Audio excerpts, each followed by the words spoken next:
It's as if I went to sleep for a year, and when I woke up, the world's fallen apart. There is tremendous clamor for revenge, especially in the wake of the Red Wedding. Catelyn Stark's death, Richard Madden and Una Chaplin. That moment, I knew it was coming, and it ripped me up inside. I cried. I actually shed a tear that. Yeah, I shed a tear. All the performances were extraordinary, and it was very emotional to do. It's sort of, where do you go from there? Some of the most shocking and mind-blowing scenes of the entire series come at the end of this coming season. Some very bloody confrontations. I know how important the Red Wedding is to so many fans of the show and the books, but we pick up the pieces and top it in many ways. This is definitely the most dangerous season for Tyrion. It seems like almost every episode he's in jeopardy of getting his head removed from his shoulders.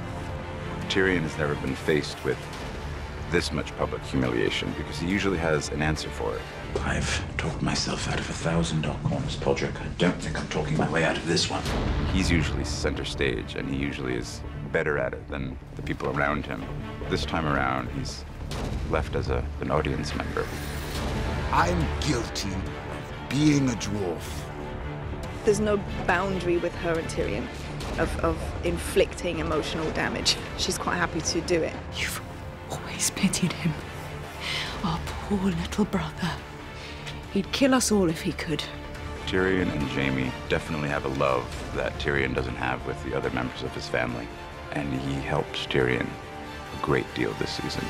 Careful. I'm the last friend you've got. My favourite character is Bronn, Jerome Flynn. I really like Cersei because she's just a fantastic character, and even though everyone hates her, you kind of love to hate her. Jaime Lannister. He's complex. The thing that Nikolai has is this incredible charisma. He was born to play that part. Oberyn Martell is the one wild card. I would describe Oberyn as a deeply passionate person. I think that he's very, very dangerous, but he's also good. I think Oberyn's feelings for the Lannisters go beyond disdain and then to hatred. Why did you come to King's Landing, Prince Oberyn? I was invited to the royal wedding. The Lannisters aren't the only ones who pay their debts. He uses the invitation to the wedding to come and seek out what he really wants, and that is vengeance. Joffrey. Joffrey's a wee prick. Mummy's boy, a bully. He's got nice eyes.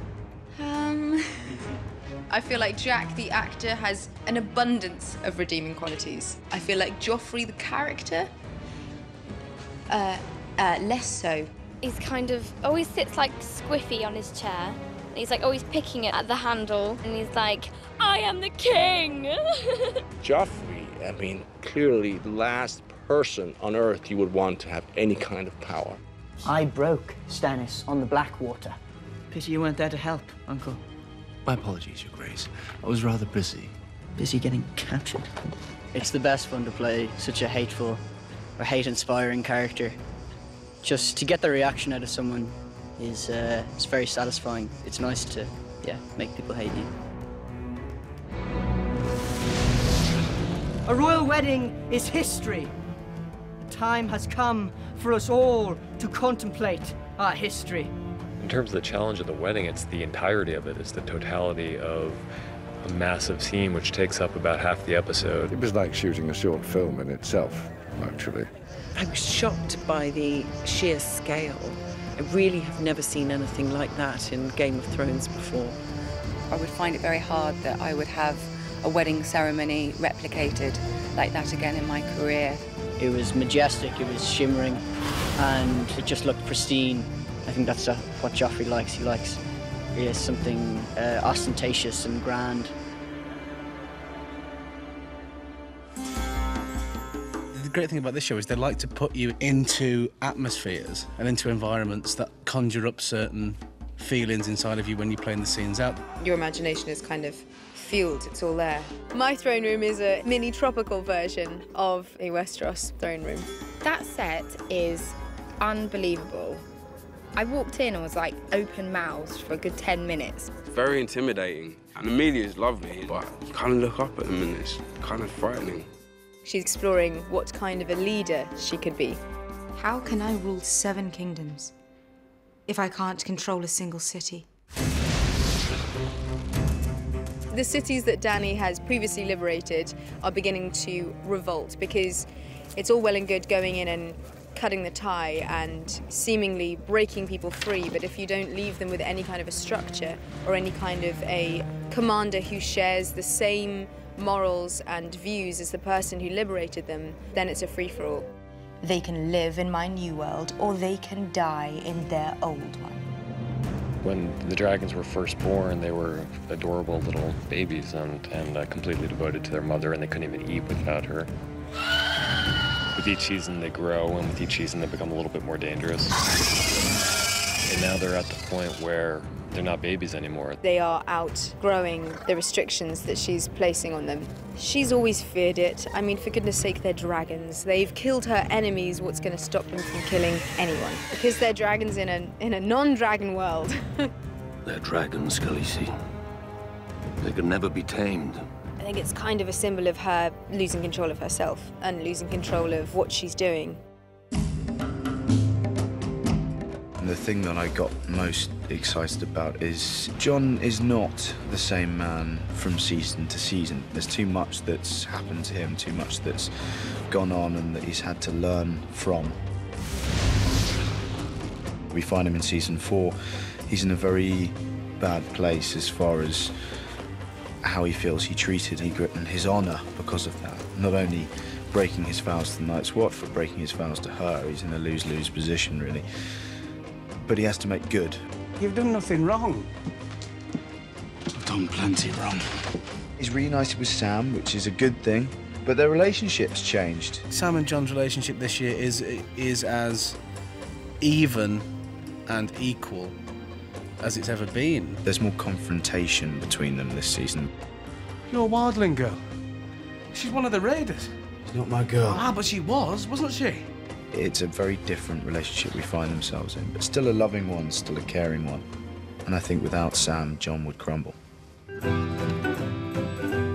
Oh, that's an easy one. It involves prosthetics. No, that's a big man. Go back and find your clothes, Hodor. One of the most terrifying things I've ever had to do was the opening shot of season 3. They wanted to get this feeling of something being behind Sam and something in pursuit of Sam. So they decided the only way to achieve that effect was to chase me on a quad bike through the snow. And they had a guy running alongside saying, the only reason I'm here is if you fall over, I'll get the quad bike to stop. I went, thanks very much. I don't know what they're paying you, but it's not enough. Sometimes greeting CGI wolves is a strange experience. It's this big green sausage dummy shoved in your face and you have to treat it as if it's your lifelong pet and love it to bits. It's very odd. The most weird thing I've had to do this season is to bite off a man's ear and spit it in his face. First time I walked into the Castle Black set, I thought, oh my God, because until you step into it physically, when it comes out of your head and into the real world, it sends chills down your spine, really. Chopping off Theon Greyjoy's companion was probably quite OMG when I read that. I was like, whoa, really? Every day on this show is an OMG moment, really, because there's always surprises in it. You're always in a really cool location, or you've got a great prop, or, the set is incredible. The thing that's amazing about the places we shoot is you just don't know what to expect. So you turn up and you're like, wow, this is so much grander than I could have expected or could have ever imagined. The biggest OMG moment is when you think you're nearly finished and then you've got 5 hours to go. Well, Nikolai and I tried to do a dance number walking down the steps of the court. We thought it was fun. And the extras were all laughing and dancing. But the crew was really tired, and I don't think they responded. And then we just heard from the 80s, like, still rolling, reset. Whenever Maisie's around, there's usually a lot of sleepovers, and we do a lot of knock and runs on people's hotel doors. You'd see Dame Diana Rigg playing backgammon with Daniel Portman and See Lena giving a massage to someone, and everyone's just chatting and joking around, and that's a really nice moment. Everyone else gets the badass quotes. I think the best quotes are Bron's quotes. Any line he has is witty and intelligent and hilarious. You don't fight with honor. He says, no. He did. Okay, well, there was that scene where he said, Hodor. Hodor? Hodor. Hodor. That was definitely a badass one. I think it would be when Ygritte's head is on that rock. Strike hard and true, Jon Snow. I'll come back and haunt you. Oh, that was a great line. Well, there's one this year when she's talking about nothing. Maybe nothing is worse than this. Nothing isn't better or worse than anything. Nothing is just nothing. I think that makes you really think about all the different characters, and it kind of puts things into perspective. Oh, Dracarys. Dracarys. Definitely. I believe that's probably the most badass quote. I think Maester Luwin. He was very much a father figure for Bran, and to not have him, I think, is probably a disadvantage to Bran. You Robb and Catelyn. So hard. The big one that set the whole tone for Game of Thrones being known for a show where no one is safe was Ned Stark. And that completely shocked me.